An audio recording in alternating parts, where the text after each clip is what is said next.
Hello my lovely friends, today I will explain Kingdom of Ruin episode number 6।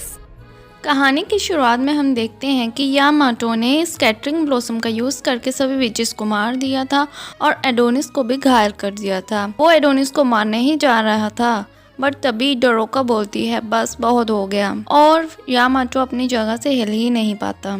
Adonis उसे बोलता है तुम्हारे पास तो बहुत पावरफुल स्पेल है। डोरोका ने लव स्पेल का यूज किया था। डोरोका के पास बहुत ज्यादा पावर थी। बाकी के सोल्जर्स भी अपनी जगह पे जम जाते हैं। डोरोका उसे पूछती है कि तुम्हारा नाम क्या है। यामाटो अपना नाम बता देता है जबकि वो बताना भी नहीं चाहता था। इवन विचेस को भी नहीं पता था डोरोका लव स्पेल से क्या क्या कर सकती है। एडोनिस डोरोका को बोलता है तुम क्या देख रही हो, उसको मार दो। यामाटो से बोलती है कि तुम मुझे प्रॉमिस करो कि तुम एडोनिस को नहीं मारोगे।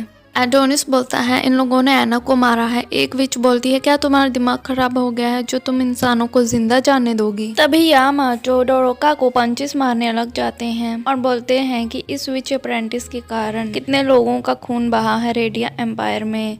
यामाटो सोचते हैं कि अगर मैजिक ना होता तो आज यूकी की ये हालत ना होती। डोरोका बोलती है आपने भी तो अनगिनत लोगों को मारा है और दोनों तरफ 10 साल पहले और आज भी बहुत सारा खून बहा है। विचेस और ह्यूमंस दोस्त हुआ करते थे, इसीलिए मैं चाहती हूँ कि आप अपने साथियों को यहाँ से लेके चले जाएं। और फिर वो यामाटो के ऊपर अपना लव स्पेल यूज करती है। यामाटो अपने मन में सोचता है कि मैं महान रेडिया एम्पायर का सिपाही हूँ। यामाटो सोचता है मैं इस छोटे से मैजिक स्पेल से नहीं हार सकता। बट तभी हम छोटे यामाटो को देखते हैं जिसके पास एक लड़की आती है तो यामाटो उसकी तरफ भागा चला जाता है और बोलता है कि मैं तुम्हारे सारे ऑर्डर्स को फॉलो करूंगा क्योंकि मैं तुम्हें। बट उसी टाइम एडोनिस अपनी स्वॉर्ड यामाटो के आर पार करके उसे वहीं पे खत्म कर देता है और बोलता है बदला, मेरे पास सिर्फ बदला है। और वो डोरोका को बोलता है कि हम तुम्हारे मैजिक का यूज करके पूरी इंसानियत को खत्म कर देंगे। देन हमें royal palace the Ivory tower दिखाया जाता है जहाँ पे गैथो और उसकी वाइफ होते हैं। एक सैनिक उसके पास आता है तो गैथो उसे पूछता है कि क्या सारी विचेस मारी गई। सिपाही उसे बताता है कि डायरेक्टर यामाटो अभी लड़ाई कर रहे हैं और निश्चित ही सारी विचेस मारी जाएंगी और हम जीतेंगे। ये बात सुन के गैथो नाचने लग जाता है पागलों की तरह और बोलता है कि वो हरामी और सारी विचेस मारी जाएंगी, जो भी इंसानियत के खिलाफ खड़ा होगा सब लोग मारे जाएंगे। सिपाही सोचता है कि इनका तो दिमाग भी खराब हो गया है। फिर गैथो अपनी वाइफ को गले लगा लेता है और बोलता है फाइनली हमने ये कर दिया, प्लीज तुम मेरी तारीफ करो। और वो एक बच्चे की तरह अपनी वाइफ के पास चला जाता है। गैथो की वाइफ सिपाही से बोलती है कि कभी कभी ये बड़े बच्चे की तरह बिहेव करने लग जाते हैं। फिर वो अपने लव स्पेल का यूज करती है और हमें पता चलता है वो एक विच है। और वो गैथो के कान में बोलती है कि अब तुम आराम से मर सकते हो क्योंकि सारी विचेस मारी जा चुकी हैं। और वो अपने लव स्पेल का यूज करती है। गैथो उसके ऑर्डर को मानते हुए मरने के लिए चला जाता है।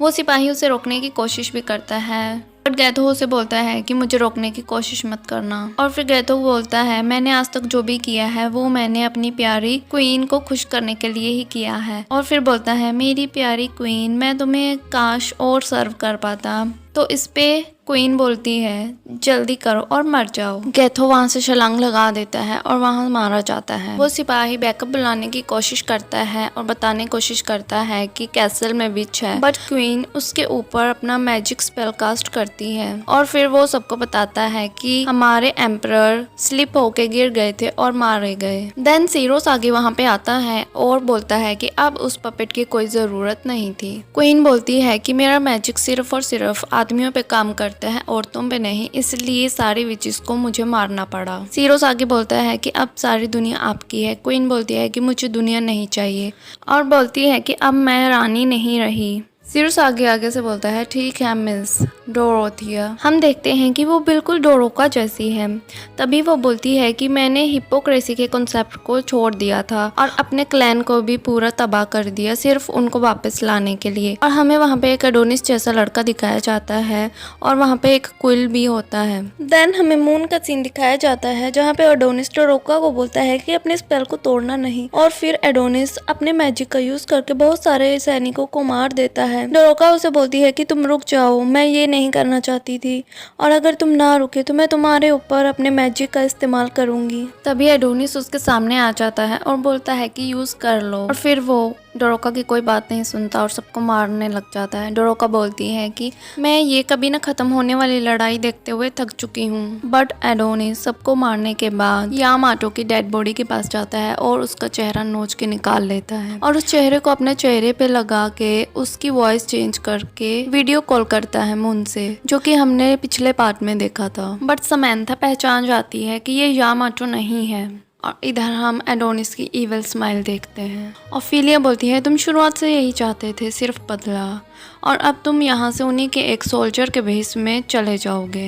एडोनिस डोरोका को बोलता है चलो। डोरोका उसे एक थप्पड़ मारती है और बोलती है तुम ये कैसे कर सकते हो, क्लोई तुम्हें देखेगी तो वो क्या सोचेगी। बट तभी ट्रांसफर शुरू हो जाता है। ऑफिलिया बोलती है अलविदा एडोनिस, मे बी गॉड ही तुम्हारे क्राइम्स को अब जज करेंगे। इधर समैंथा बहुत सारे सोल्जर्स के साथ तैयार होती है क्योंकि उसे पता था कि विच अप्रेंटिस ही यामाटो के भेष में आने वाला है, और वो बोलती है मैं तुम्हारा बदला लूंगी। और इसी के साथ ये एपिसोड खत्म हो जाता है।